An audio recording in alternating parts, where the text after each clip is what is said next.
Sir, you are on mute.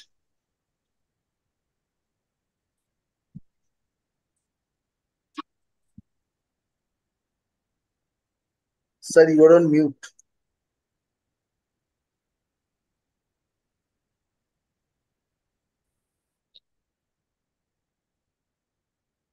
Ajay Ajay, you are mute.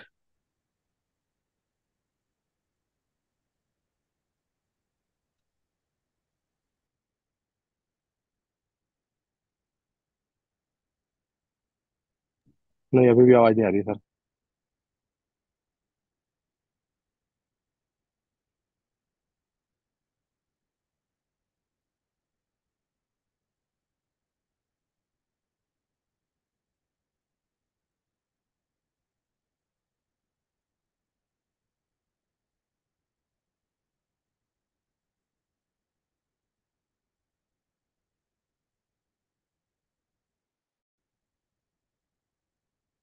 Can you hear me now? Yes yes, you're audible now. Good morning. शुभ प्रभात। Late start करने के लिए आपसे apologies. थोड़ी सी confusion हो गई कि कौन शुरू करेगा। मैं मुझे नहीं पता कि आज मेरे को इस सत्र को लीड करना है, बट शुभ प्रभात, गुड मॉर्निंग।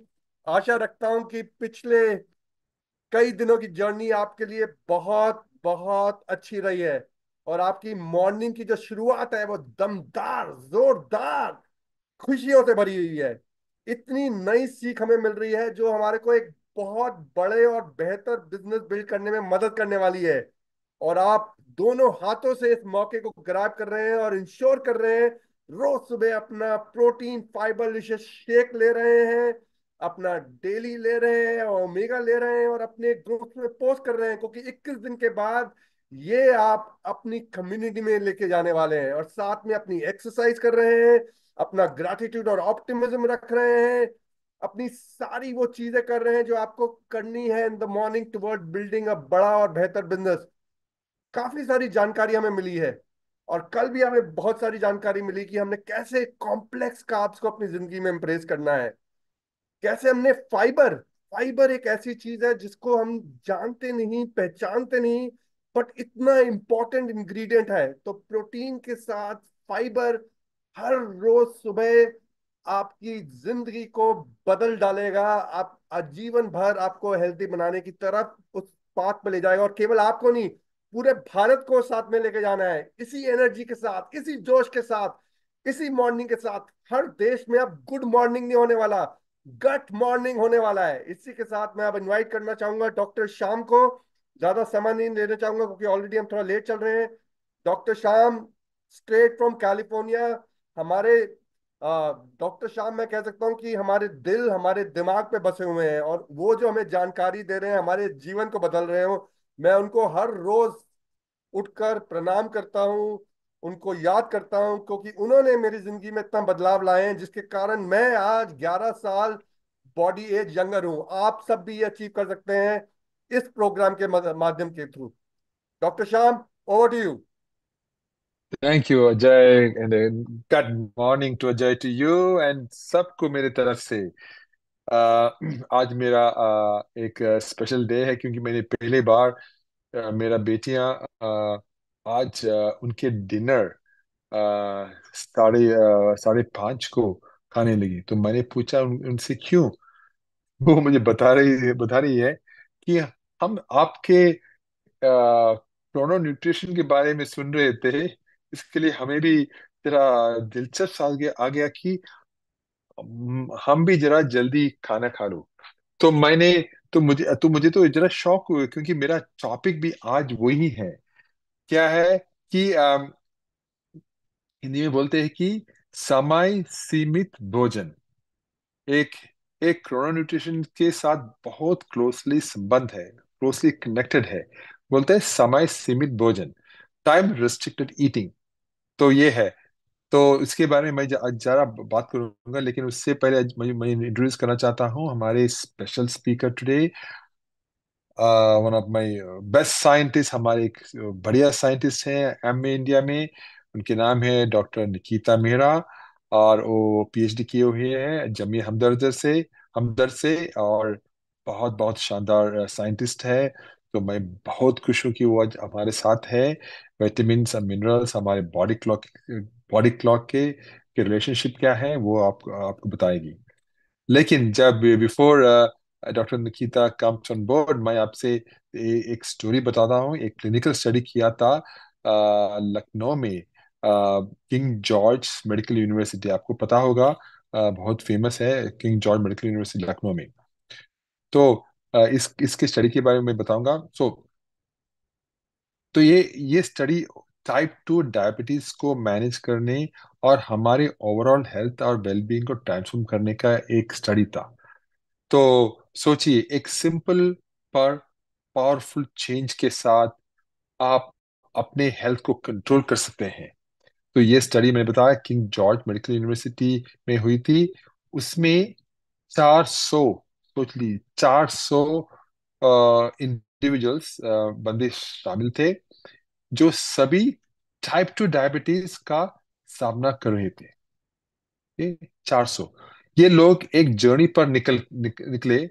टाइम रिस्ट्रिक्टेड मील इनटेक, मैंने बोला टाइम रिस्ट्रिक्टेड ईटिंग, समय सीमित भोजन का इम्पैक्ट देखने के लिए। तो रात का खाना 7 बजे खाना इंस्टेड ऑफ लेट नाइट। 7 बजे से पहले ही खाना था इनका इस स्टडी में। तो रिसर्च कुछ कमाल के थे, राइट। तो जिन लोगों ने ये सिंपल चेंज अडॉप्ट किया, उन्होंने इनक्रेडिबल बेनिफिट्स देखे। उन्होंने उनका average weight almost 3.8 kg lose किया, और उनका बॉडी मास इंडेक्स 1.5 यूनिट्स से कम हो गया। लेकिन ट्रांसफॉर्मेशन यही नहीं रुकी। उनका फास्टिंग ब्लड शुगर भी बहुत सी कम हो गया, ऑलमोस्ट 34 मिलीग्राम पर डेसिलीटर।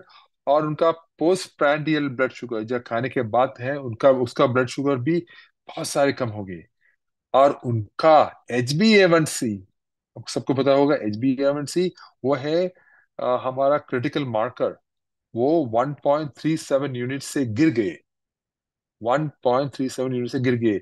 ये चेंजेस सिर्फ नंबर्स नहीं है, बल्कि उनकी क्वालिटी ऑफ लाइफ में सिग्निफिकेंट इम्प्रूवमेंट को रिप्रेजेंट करते हैं। क्योंकि ये चेंजेस जो होते हैं, ये उतना मामूली चेंजेस नहीं है। हम सिर्फ नंबर्स देखते हैं, लेकिन उनका बॉडी में कितना चेंजेस हुआ होगा, बिकॉज इन्होंने वो समय सीमित भोजन किया। तो उन्होंने कंपेयर करते हैं कि उन लोगों से जो अपनी यूजुअल हैबिट्स कंटिन्यू करते थे, ताकि लेट नाइट खाना, उन्होंने सिर्फ जरा इम्प्रूवमेंट देखी, वेरी मॉडेस्ट, जरा थोड़े इम्प्रूवमेंट देखी। तो ये स्टार कॉन्ट्रास्ट हाईलाइट करते हैं कि एक स्मॉल एडजस्टमेंट हमारे डेली रूटीन्स में कितना पावरफुल हो सकता है। तो इसके लिए मैं बहुत खुश हुआ कि मेरे बेटियां आज मेरे सामने बोल रहे, हम तो खाने हैं, वो खा रही थी 5:30 को। तो इसका मतलब सबके लिए क्या है? इसका मतलब है कि अपने हेल्थ को कंट्रोल करने आपकी रीच में है, वो आपके हाथ में ही है, आपकी मुट्ठी में है, राइट। सिर्फ अपना डिनर टाइम अर्ली में शिफ्ट करके individuals weight loss, better blood sugar control और एक हेल्थियर फ्यूचर के पोटेंशियल को अनलॉक कर सकते हैं। ये सिर्फ डायबिटीज को मैनेज करने की बात नहीं है, ये अपने आप को एक हेल्थियर, मोर फुलफिलिंग लाइफ जीने का एम्पावरमेंट देने की बात है। क्योंकि मुझे भी है कि मैं भी, मेरा डिनर भी बहुत जल्दी होते हैं। तो मुझे क्या है, मुझे बहुत टाइम मिलते हैं मेरे काम करने, मेरे फैमिली से मिलने। तो मैं तो रात में पूरा फ्री होता हूँ, मैं चिंता भी नहीं करता हूँ कि क्या खाना है, मेरा तो हो गया, राइट। तो अ, लेकिन एक बात है कि जो मैं इंफॉर्मेशन, ये मेडिकल एडवाइस नहीं है। ये अपना डाइट या अपना रूटीन में कोई भी नई चेंजेस अपने डॉक्टर से कंसल्ट करना के बाद ही करें। तो मेरा जो ये सब रिसर्च बता रहे हैं, ये सिर्फ रिसर्च के लिए है। तो मैं आपको जस्ट इंफॉर्मेशन दे रहा हूँ। लेकिन आप अगर टाइप 2 डायबिटीज है आपको, और कोई है कुछ प्रॉब्लम्स है, डेफिनेटली आप डॉक्टर से बात कीजिए इस स्टडीज के बारे में। तो आपके हेल्थ केयर प्रोवाइडर आपके इंडिविजुअल नीड्स और सर्कमस्टेंसेस के लिए बेस्ट प्लान डिटरमिन करने में मदद करेगा। तो यही था मेरा आज का सोच और आज का रिसर्च टॉपिक। समय सीमित भोजन, टाइम रेस्ट्रिक्टेड ईटिंग।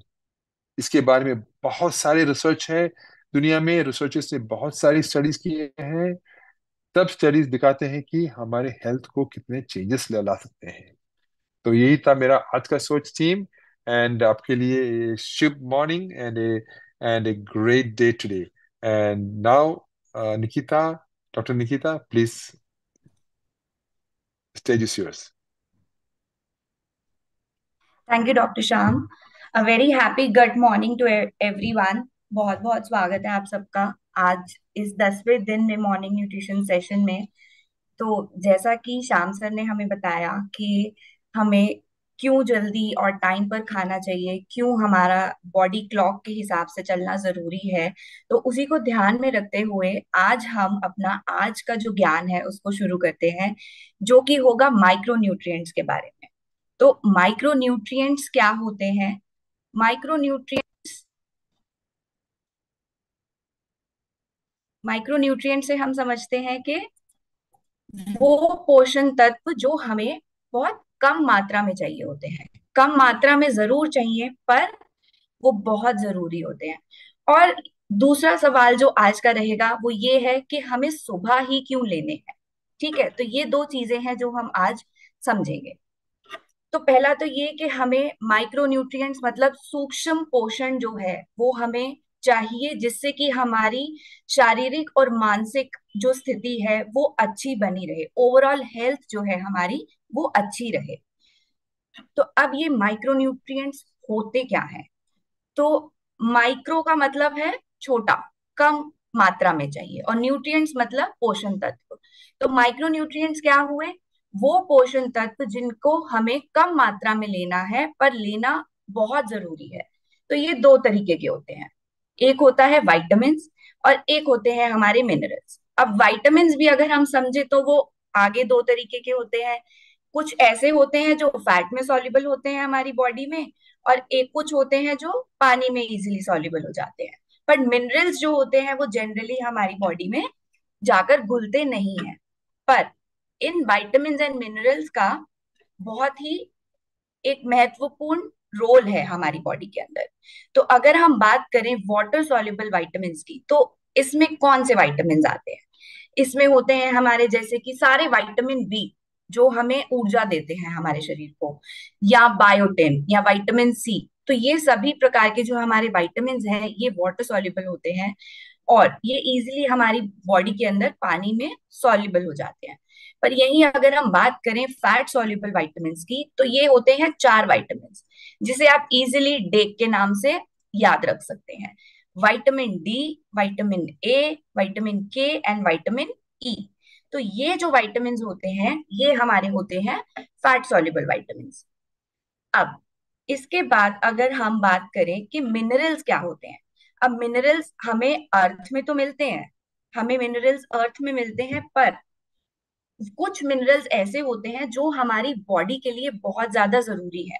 हमारी बॉडी के अंदर कम से कम 4% जो हमारा कंपोजिशन है बॉडी का वो मिनरल्स ही है, क्योंकि ये हर किसी ना किसी स्टेप पर इनकी जरूरत हमें पड़ती है। अब ये मिनरल्स क्या है? जैसे कि कैल्शियम हो गया, सोडियम है, मैग्नीशियम है, पोटेशियम है, जिंक है। तो ये कुछ हमारे महत्वपूर्ण मिनरल्स हैं जो हमारी बॉडी को चाहिए होते हैं। और दोनों ही विटामिन और मिनरल्स हमारी बॉडी के अंदर बनते नहीं है, तो ये हमें अपनी डाइट से बाहर फूड सोर्स से ही लेना पड़ता है, हमारी बॉडी इनको बना नहीं सकती है। तो अब लेकिन ठीक है, हमने समझा कि ये होते क्या है, तो ये बॉडी के अंदर जरूरी क्यों है और ये कैसे काम करते हैं, तो इसको आप कैसे समझ सकते हैं? जैसे एक ताला और चाबी अगर आप समझें, तो अगर आपको ताले को खोलने के लिए एक चाबी की जरूरत है और ताले को बंद करने के लिए आपको एक चाबी की जरूरत है, वैसे ही विटामिन और मिनरल्स जो हैं वो क्या करते हैं? अब हमें ये पता है कि हमारी बॉडी के अंदर बहुत सारे मेटाबॉलिक रिएक्शंस होते हैं। अब मेटाबॉलिक रिएक्शंस को काम करने के लिए कुछ एंजाइम्स का यूज होता है। तो जो एंजाइम्स हमारे मेटाबॉलिक रिएक्शंस में यूज होते हैं, उन एंजाइम्स के साथ हमारे विटामिन्स एंड मिनरल्स जो होते हैं वो जाकर जुड़ जाते हैं, और वो तब जाकर वो हमारा एंजाइम जो है वो आगे काम करता है और हमारी जो मेटाबॉलिक रिएक्शन है वो पूरी हो पाती है। तो एक एग्जाम्पल से हम समझ सकते हैं कि जैसे कि विटामिन B6 है, तो वो क्या करता है। अब हमने वो हमारी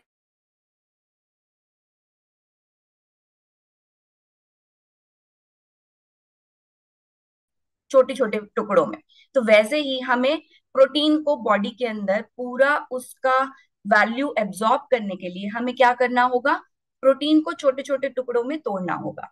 तो पहले हमने प्रोटीन लिया, हमारे डाइजेस्टिव सिस्टम ने उसको अमाइनो एसिड में कन्वर्ट कर दिया, पर वो अमाइनो एसिड हमारी बॉडी को एनर्जी और ऊर्जा कैसे देगा। तो वो क्या करते हैं, अमाइनो एसिड के ऊपर विटामिन B6 जाकर एक्ट करता है, और वो एक डी अमीनेशन मतलब अमोनिया जो होता है उसको रिमूव करता है, फिर वो एक सिंपल एनर्जी मॉलिक्यूल बनता है, और फिर हमारी बॉडी जो है वो उस एनर्जी को ले पाती है।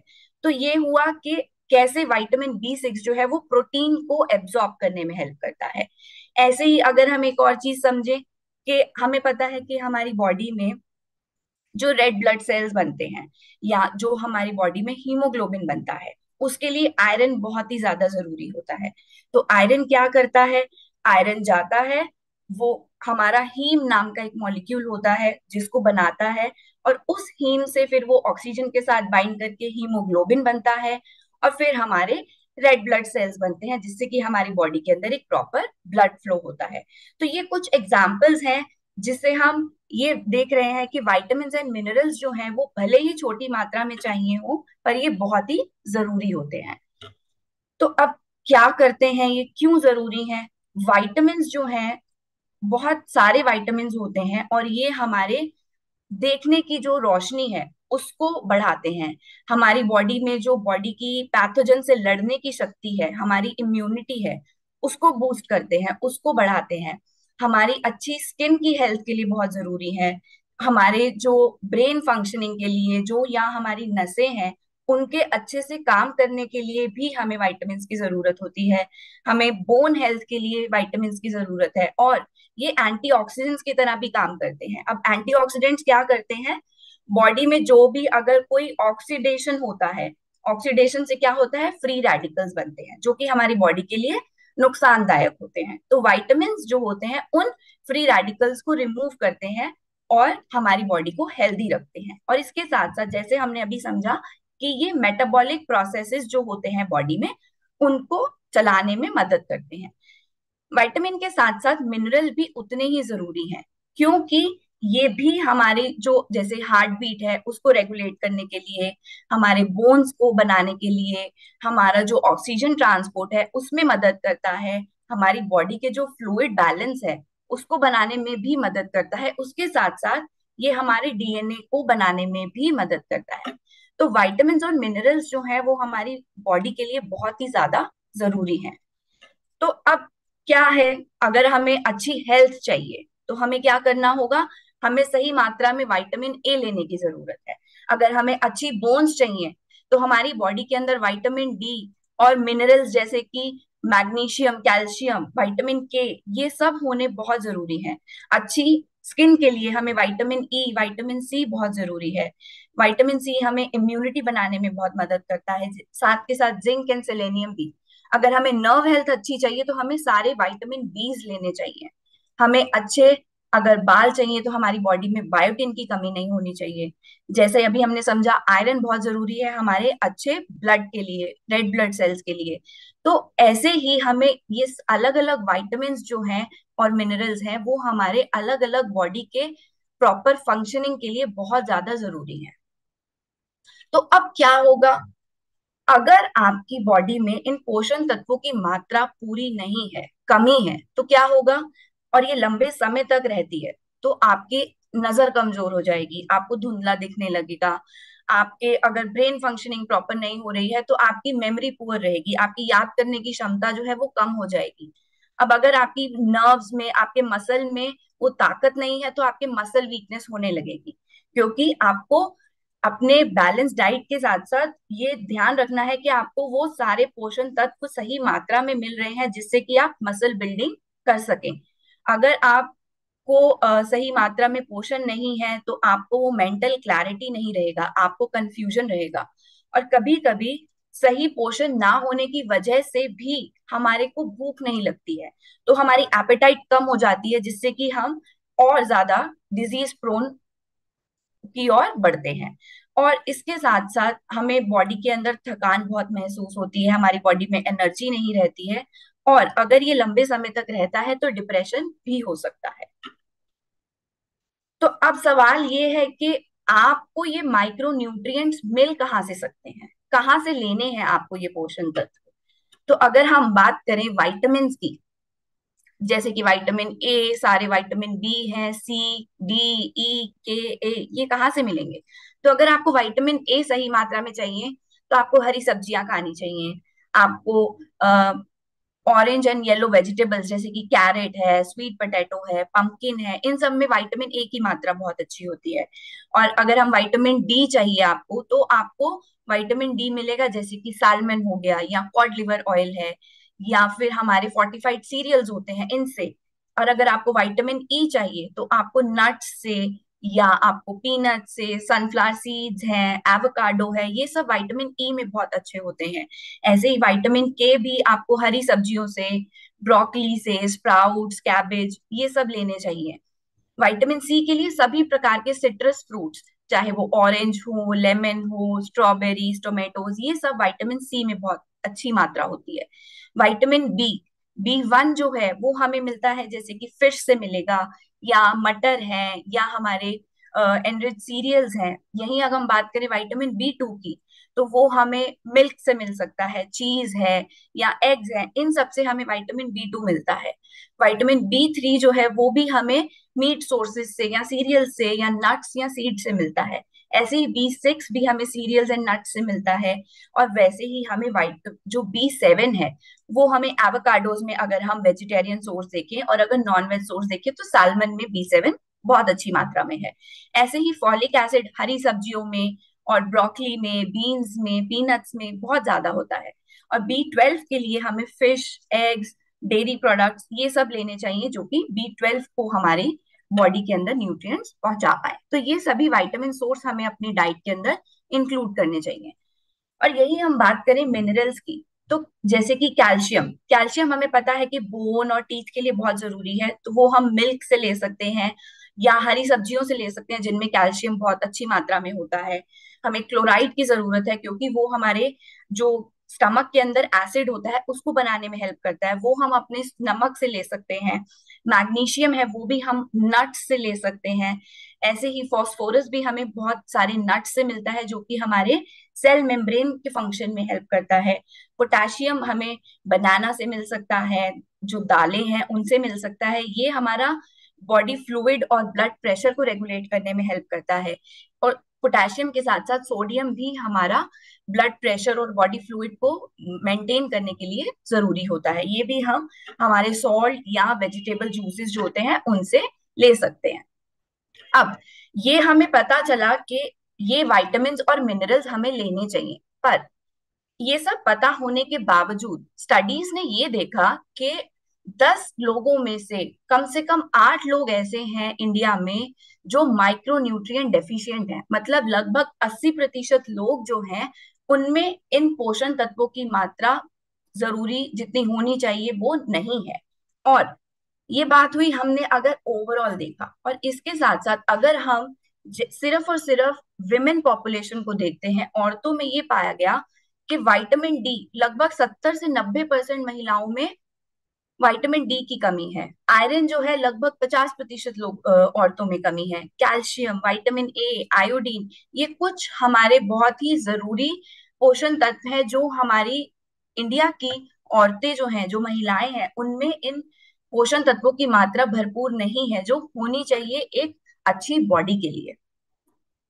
तो अब ये सवाल मैं आप सबसे पूछना चाहूंगी, आप सब अपना सवाल जो है जवाब चैट बॉक्स में डाल सकते हैं कि आज का सिंपल सा सवाल ये है कि आप में से कितने लोग हैं जो एक बैलेंस डाइट खाते हैं हर रोज। बैलेंस डाइट आप यहाँ स्क्रीन पर देख सकते हैं, एक ऐसी प्लेट जिसमें भरपूर वेजिटेबल्स हो और जिसमें फ्रूट्स हो, फाइबर हो, प्रोटीन हो। ऐसे कितने लोग हैं? आप हाँ या ना में जवाब दे सकते हैं अगर आप बैलेंस डाइट लेते हैं तो। ओके, कमलेश जी कह रहे हैं कि हम वो बैलेंस डाइट का सेवन करते हैं। Okay okay, mixed answers. बहुत लोग कह रहे हैं करते हैं, बहुत कह रहे हैं कि हम नहीं करते हैं, काफी हद तक लोग कह रहे हैं कि हम नहीं करते हैं।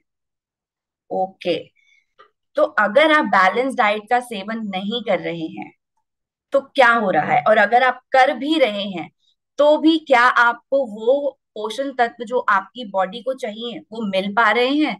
जो सब्जियां आपके घर तक आ रही हैं, क्या वो उन न्यूट्रिशन से भरपूर हैं जो उसमें होने चाहिए? तो ये देखा गया है कि जब वो सब्जी एक फील्ड से निकलती है और आपकी प्लेट तक पहुंचती है तो क्या होता है, हमें सब्जियों को हमारे घर तक पहुंचने में कम से कम उगने के बाद 10 से 11 दिन, 12 दिन तो लग ही जाते हैं। तो उतने में ये देखा गया कि हमारे जैसे ग्रीन बीन्स हैं, या ब्रोकली है, कॉलीफ्लावर है, गोभी जिसे बोलते हैं, या हमारे मटर है या गाजर है, इन सब में ये देखा गया कि लगभग 45, 25, 15% जो हमारे न्यूट्रिएंट की मात्रा है वो हमारी प्लेट तक पहुंचने तक तो पहले ही चली जाती है। और उसके बाद अब हमें क्या करना है इस चीज को अवॉइड करने के लिए? हमें अपने खाने को जितनी जल्दी हम अपनी सब्जियों को खा सके उतनी जल्दी खाना है। हमें अपनी सब्जियों को सड़ने के लिए नहीं छोड़ना है, जल्दी खाना चाहिए। सही मात्रा में पानी का यूज करना चाहिए, उनको वॉश करने के लिए बहुत ज्यादा पानी में नहीं धोना चाहिए। जो हम सब्जियां काट रहे हैं वो बिल्कुल लास्ट मिनट पे काटे, काट के उन्हें छोड़ना नहीं चाहिए जिससे कि और उसमें वाटर लॉस हो। जिन सब्जियों की आप छिलके खा सकते हैं वो भी खाएं, और अपने खाने को बहुत देर तक ना छोड़ें। तो ये कुछ चीजें हैं आप इनके साथ जो कर सकते हैं, क्योंकि ये आपके पास जब तक सब्जियां पहुंचेंगी कुछ न्यूट्रिशन तो वैसे ही खत्म हो जाता है। और इसके साथ साथ फिर हम क्या करते हैं, हम सब्जियों को पकाते हैं। और इंडियन कुकिंग स्टाइल कैसा है कि हम बहुत लंबे समय तक पकाते हैं, जब तक हमारी सब्जियां पूरी सॉफ्ट और मशी नहीं हो जाती, उनका रंग बदल जाता है। तो उसमें क्या होता है, जब हम बहुत हाई हीट पे पकाते हैं या बहुत लंबे समय तक पकाते हैं तो जो हमारे उसमें न्यूट्रिएंट्स होते हैं उनकी मात्रा जो है वो कम हो जाती है, ना के बराबर होती है, और हमारी बॉडी को वो पोषण तक नहीं मिल पाते। तो हमें लग भी रहा है कि हम हेल्दी डाइट खा रहे हैं, पर तब भी हमें वो माइक्रोन्यूट्रिएंट्स नहीं मिल रहे हैं। और कभी कभार हम बहुत ज्यादा पानी में धो देते हैं, बहुत देर तक पानी में रखते हैं, तो जो वाटर सॉल्युबल न्यूट्रिएंट्स हैं वो हमारे वेस्ट हो जाते हैं। तो ऐसा ही ये हमने देखा कि ठीक है, हमने सब्जियों का डेटा देखा कि कितनी हमारे न्यूट्रिएंट्स लॉस हो रहे हैं। तो एक स्टडी जो है वो एक एनालिटिकल टीम ने किया और ये देखा उसमें कि अलग अलग रीजन के, इंडिया के अलग अलग रीजन से पका हुआ खाना लिया जो हम खाते हैं, और उसको एनालाइज किया कि उसमें कितने पोषण तत्वों की मात्रा है, कितने माइक्रोन्यूट्रिएंट्स पकने के बाद हमें मिल रहे हैं।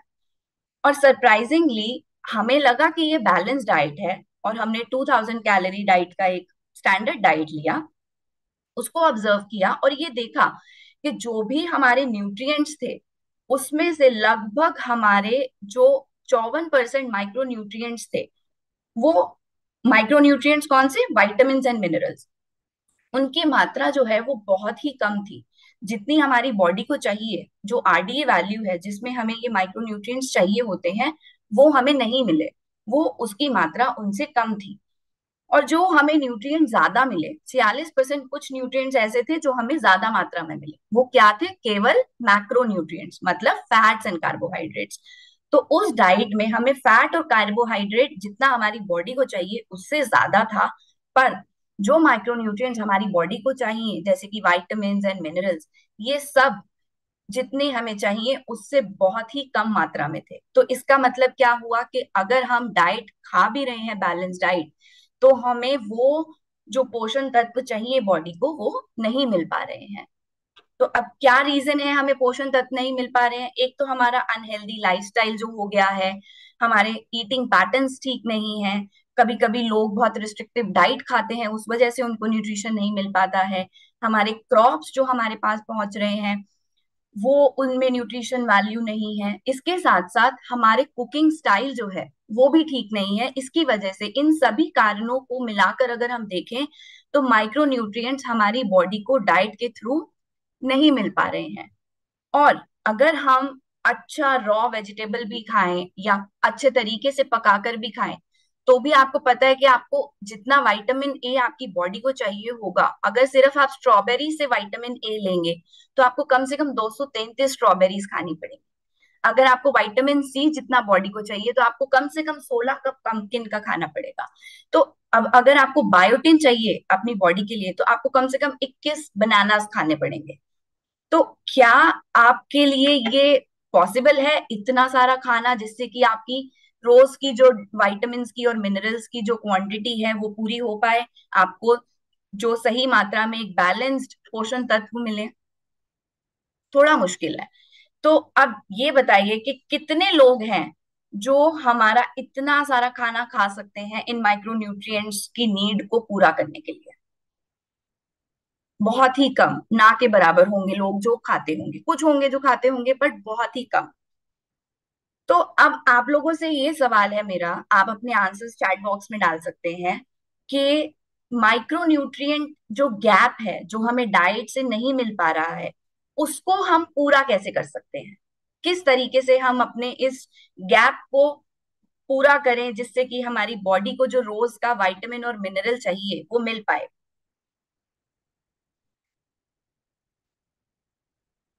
आप अपने आंसर्स चैट बॉक्स में डाल सकते हैं।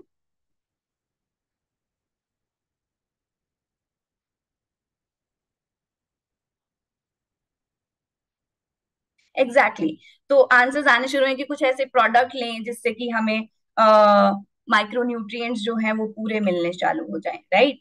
तो अब लेकिन अब आंसर क्या है कि हमें माइक्रो न्यूट्रिएंट सप्लीमेंट लेना पड़ेगा। अगर हमारे को खाना सही खा रहे हैं उसके बावजूद न्यूट्रिएंट नहीं मिल पा रहा है तो हमें माइक्रो न्यूट्रिएंट सप्लीमेंट लेना पड़ेगा खाने के साथ, जिससे कि जो भी कमी हमारे खाने में रही है वो सप्लीमेंट से पूरी हो जाए। पर अब लेकिन सवाल आएगा कि सप्लीमेंट्स तो बहुत सारे हैं, अब कौन सा सप्लीमेंट हमें सिलेक्ट करना है ना? अब सप्लीमेंट सिलेक्ट करते हुए आपको कुछ चीजें हैं जो दिमाग में जरूर रखनी चाहिए कि जिससे कि आप एक अच्छा और एक इफेक्टिव माइक्रोन्यूट्रिएंट सप्लीमेंट सिलेक्ट कर सके। तो वो क्या चीजें हैं जो आपको सिलेक्ट करनी चाहिए? आपको देखना चाहिए कि पहला कि वो सेफ होना चाहिए। हमारा जो माइक्रोन्यूट्रिएंट सप्लीमेंट है वो प्योर हो, पोटेंट हो, मतलब कि वो सेफ हो, प्योर हो और वो हमारा जो भी उसमें एक्टिव है वो सही मात्रा में हो, जिससे कि वो सही इफेक्ट दिखा सके हमारी बॉडी में। उसके अंदर कोई पेस्टिसाइड्स नहीं होने चाहिए, कोई टॉक्सिन्स, कोई हैवी मेटल्स नहीं होने चाहिए जो हमारी बॉडी को नुकसान पहुंचाए। और ऐसा आप माइक्रोन्यूट्रिएंट सप्लीमेंट लें जिसमें हमारे रोज के विटामिन एंड मिनरल्स की जो डेली रिक्वायरमेंट है उसका भरपूर कॉम्बिनेशन हो, कि आपको अलग से बहुत सारी चीजें ना खानी पड़े। एक ऐसा माइक्रोन्यूट्रिएंट सप्लीमेंट सिलेक्ट करें जिसमें विटामिन एंड मिनरल्स का सही कॉम्बिनेशन हो। और उसके साथ साथ फाइटोन्यूट्रिएंट्स भी उतने ही इंपॉर्टेंट हैं, और कुछ बोटानिकल्स होते हैं जैसे कि गोटोकोला।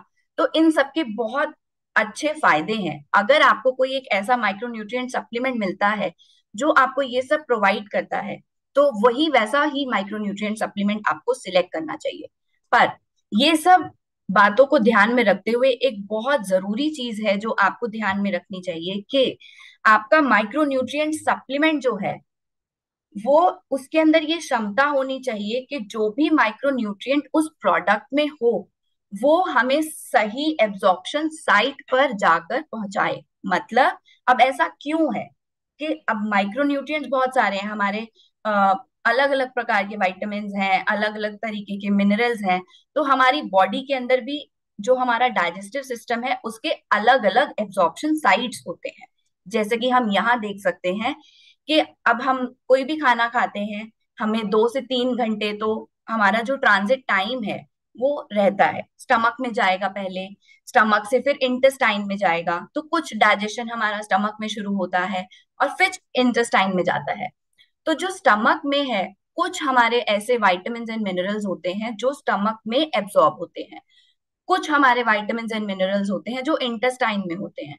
पर इंटेस्टाइन में भी अलग अलग विटामिन, अगर जैसे मैं देखूं स्टमक के अंदर हमारा कॉपर, आयोडीन, मोलिब्डेनम, ये जो है वो स्टमक के अंदर एब्जॉर्ब हो जाते हैं। पर ज्यादातर जो हमारे मिनरल्स या विटामिन हैं वो हमारे इंटेस्टाइन में जाकर एब्जॉर्ब होते हैं। अब इंटेस्टाइन में भी अलग अलग भाग हैं। शुरुआत का भाग जैसे डियोडेनम हुआ, फिर जेजुनम आया, फिर इलियम आया, तो अलग अलग हिस्सों पर अलग अलग विटामिन एब्जॉर्ब होते हैं। जैसे कि कैल्शियम, फास्फोरस, मैग्नीशियम, ये हमारा शुरू के रीजन में ही एब्जॉर्ब हो जाता है। फिर हमारे आते हैं विटामिन सी, ए, डी, ई, ये सब एब्जॉर्ब होते हैं। फिर हमारे इलियम होता है, इलियम में हमारे विटामिन के, मैग्नीशियम, विटामिन बी 12, तो अलग अलग रीजन पर इनकी एब्जॉर्प्शन साइट है। तो अगर आपको कोई एक ऐसा प्रोडक्ट मिले जो इन पर्टिकुलर साइट के ऊपर जाकर आपके प्रोडक्ट को, एक्टिव को पहुंचा पाए, तो उसका एब्जॉर्प्शन जो है वो भरपूर होगा, उसकी बायोअवेलेबिलिटी बढ़ेगी और उससे आपको न्यूट्रिएंट वैल्यू जितनी आपकी बॉडी को चाहिए वो सही मात्रा में मिल पाएगी। तो अब ऐसा करने के लिए, ऐसा एब्जॉर्प्शन साइट में होने के लिए आपको क्या ध्यान में रखना होगा कि कोई ऐसा प्रोडक्ट जो डीएलडीआर टेक्नोलॉजी पे बेस्ड हो।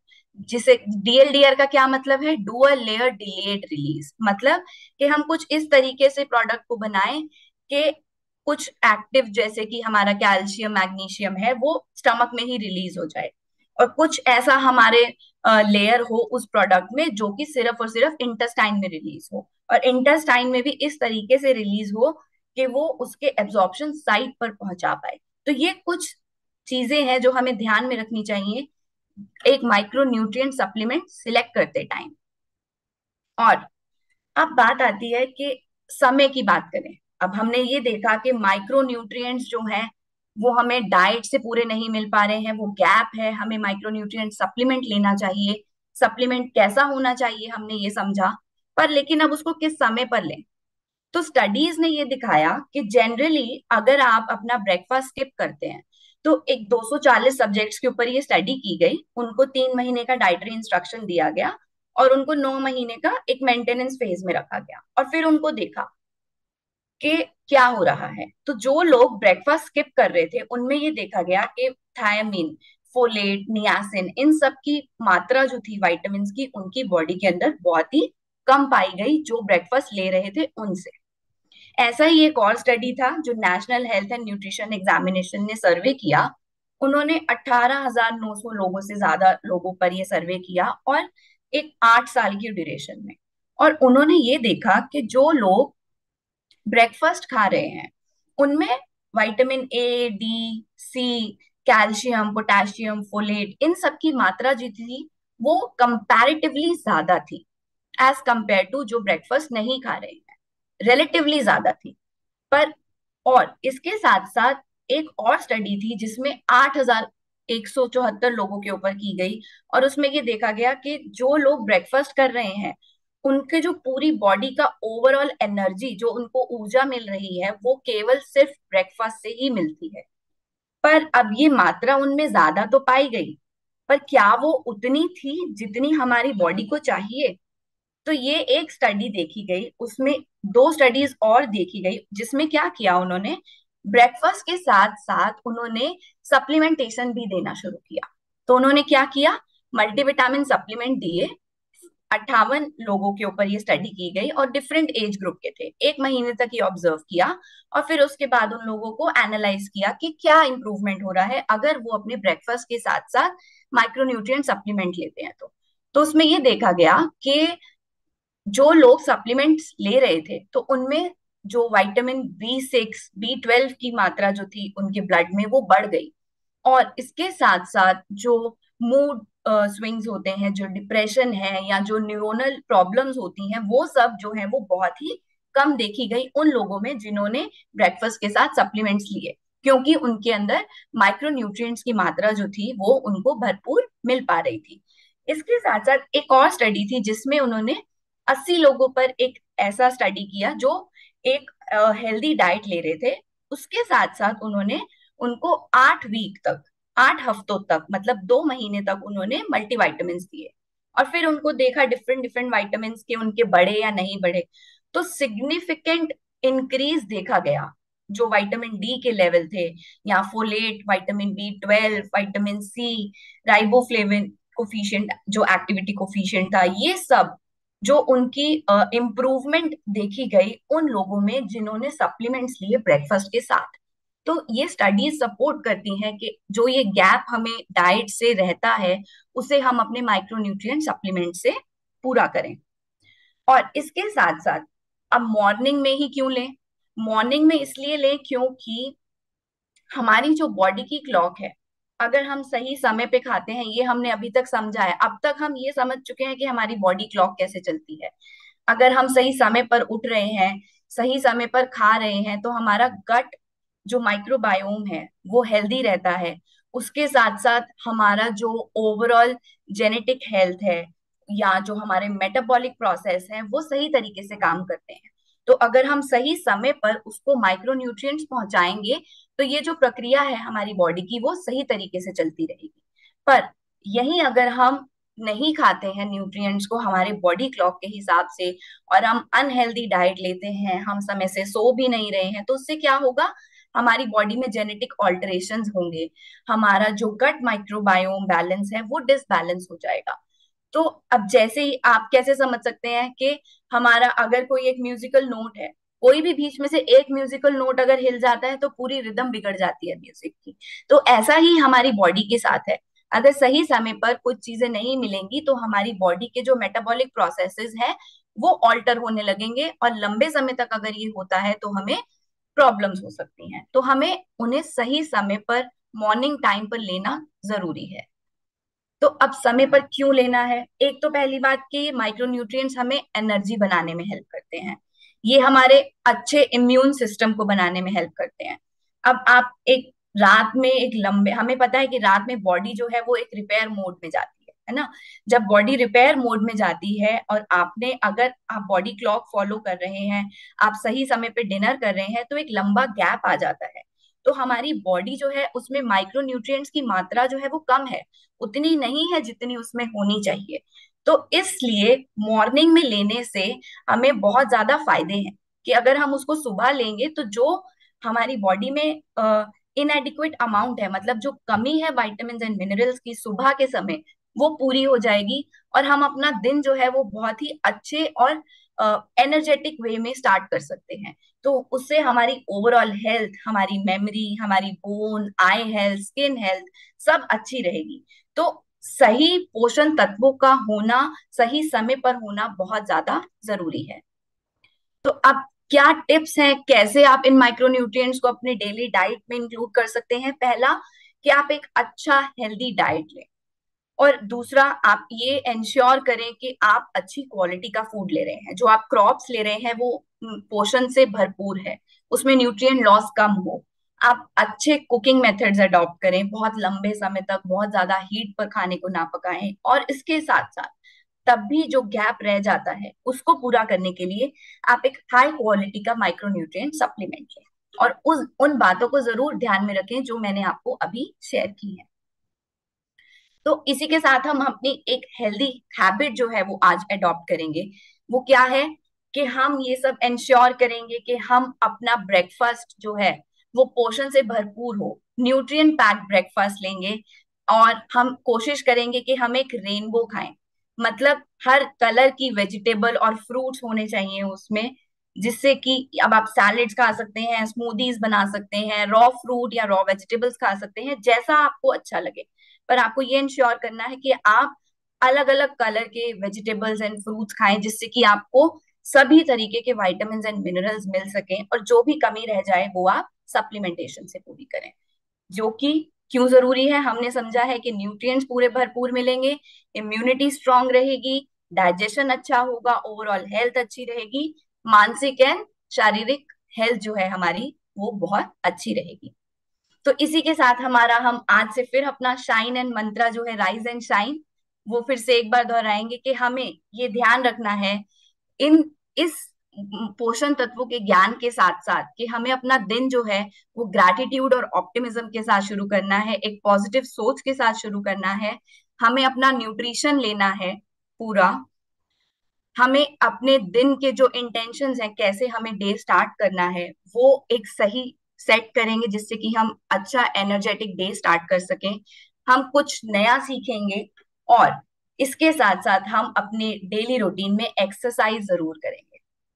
तो इसी के साथ हम चलते हैं आज की एक हेल्दी रेसिपी देखने के लिए।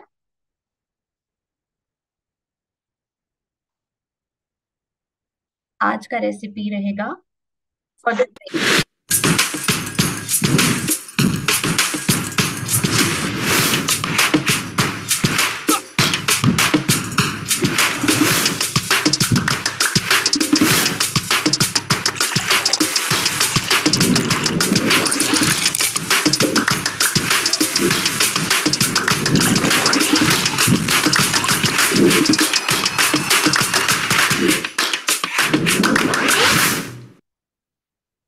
That was a healthy beverage. अब एक हेल्दी स्नैक का रेसिपी भी देखते हैं।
ये दो रेसिपीज हमारे थे, हेल्दी हेल्दी बेवरेज ड्रिंक और हेल्दी स्नैक। तो आप एक देखा आपने कि कैसे आप एक सिंपल बनाना शेक को फाइबर और प्रोटीन ऐड करके आप उसकी न्यूट्रिएंट वैल्यू बढ़ा सकते हैं।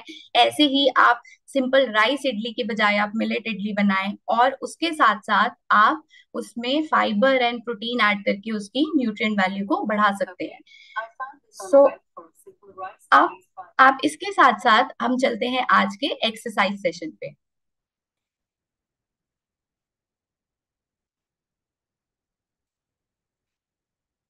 A very happy gut morning everyone। और आज हम करने वाले हैं 20 सिटअप्स। ये बहुत ही अमेजिंग होने वाला है एंड यस थोड़ा चैलेंजिंग भी होने वाला है, तो इसलिए मैं आपको बहुत अच्छी से वेरिएशंस भी सिखाऊंगी।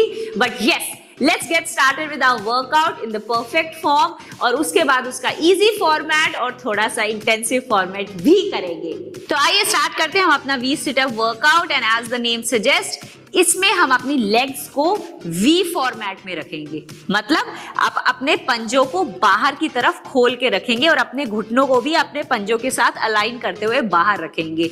और हम ऐसा क्यों कर रहे हैं, क्योंकि बहुत बार जब आप सिटअप्स करते हैं तो आप अपनी लेग्स की पावर से ऊपर उठ के बैठ जाते हैं, लेकिन इसमें हम अपने कोर को इंटेंसिफाई करना चाह रहे हैं, अपनी सारी कोर की मसल्स यूज करना चाह रहे हैं, इसलिए अपने लेग्स को खोल के ही रखेंगे। मैट पे लेट जाएंगे और अपनी पूरी कोर मसल्स, मतलब चेस्ट से लेकर पेल्विक फ्लोर तक, ये सारी की सारी मसल्स को स्क्वीज करते हुए ऊपर उठ के आएंगे, मतलब वी सिट अप। इसके लिए हम अपने हाथों को पूरा पीछे लेकर जाएंगे, एक लंबी गहरी सांस भरेंगे, सांस छोड़ते हुए, सांस भरते हुए वापस। इनफैक्ट आप देखेंगे कि आपको सांस भरने की जरूरत नहीं पड़ती है। जब आप नीचे आते हैं तो आपकी बॉडी ऑटोमेटिकली इनहेल कर लेती है। तो अपने मूवमेंट को बेटर करने के लिए आप सांस छोड़ेंगे और कोशिश करके लंबा गहरा सांस छोड़ेंगे, तो अपने मुंह से ब्रेथ को ऐसे छोड़ सकते हैं। जब आप मुंह से सांस को छोड़ेंगे तो अपनी नाभि को अंदर की तरफ स्क्वीज करेंगे, तो आपका वर्कआउट बेटर हो जाएगा। आप करेंगे इसके मिनिमम 15 रेप्स एंड 3 सेट्स। और वो सभी लोग जो इस तरह से 20 सिटअप नहीं कर पा रहे हैं, उनके लिए हम लेकर आए हैं वेरिएशन। तो इस वेरिएशन में आपको पूरा ऊपर उठ के नहीं आना है, आपको नेगेटिव मूवमेंट में जाना है। मतलब आप इसी तरह से वी में बैठेंगे, अपनी लेग्स को खोल के, अपने हाथों को ऊपर रखते हुए उतना नीचे जाएंगे जहां तक आप जा सकते हैं, और फिर वापस ऊपर। फिर उतना नीचे जाएंगे जहां तक आप जा सकते हैं, फिर वापस ऊपर। मतलब instead of training to rise up from the mat, आप अपने कोर को इस तरह से ट्रेन करेंगे कि आप उतना नीचे जाएं जहां तक आप जा सकते हैं, फिर वापस ऊपर, down and up, down and up, और इस तरह से धीरे धीरे आप अपनी स्ट्रेंथ को बिल्ड कर सकते हैं। और आप मैट पे ही लेट सकते हैं और सिर्फ उतना ऊपर आएंगे जितना आप आ जा सकते हैं, और धीरे धीरे यू विल रियलाइज आप इस तरह से बिल्ड कर सकते हैं अपनी स्ट्रेंथ, और फिर पूरा सिटअप भी कर सकते हैं। मतलब आप यहां से सिर्फ उतना ऊपर आएंगे जहां तक आप राइज अप कर सकते हैं। मतलब कोर को एंगेज करेंगे, लंबी गहरी सांस भरेंगे, सांस छोड़ते हुए,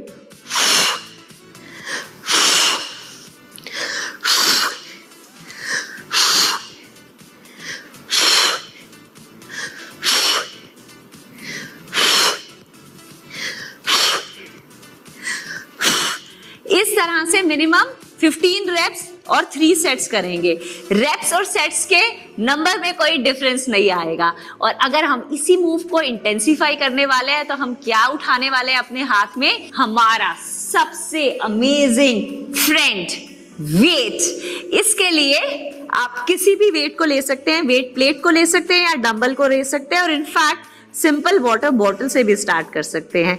पूरा स्ट्रेच करते हुए नीचे लेकर जाएंगे, लंबी गहरी सांस भरेंगे, सांस को छोड़ते हुए ऊपर की तरफ,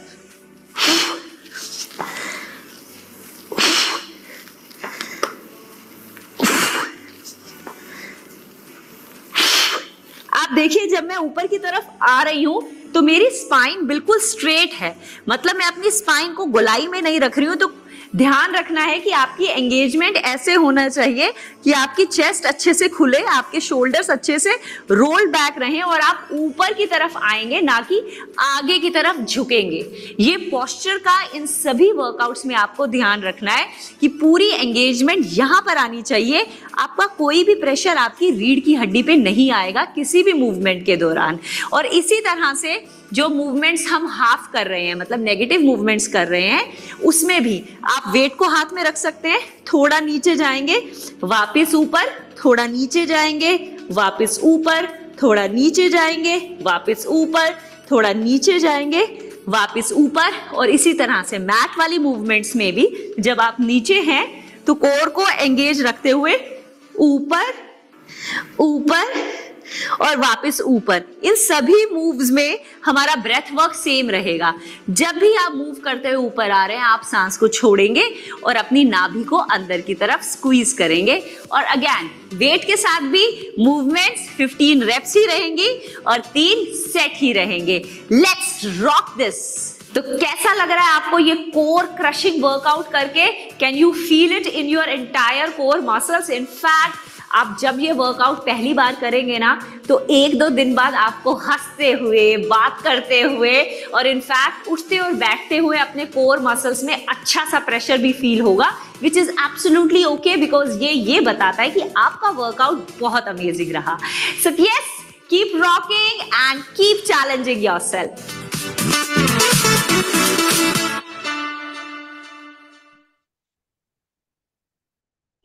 ये था हमारा एक्सरसाइज। आई होप आप सभी ये एक्सरसाइज अपने रूटीन में अडॉप्ट करेंगे। सिंपल, डिफिकल्ट, हर वेरिएशन है, तो सिंपल से शुरू कीजिए और इंटेंस वर्जन तक जाएं एंड कोशिश करें कि आप ये healthy beverages, healthy snacks and exercise को अपने रूटीन में जरूर अडॉप्ट करें। आज के लिए हम यहीं पर खत्म करेंगे अपना सेशन। मिलेंगे आपसे फिर कल, जिसमें हम बात करेंगे बॉडी क्लॉक और हाइड्रेशन के बारे में। Thank you so much.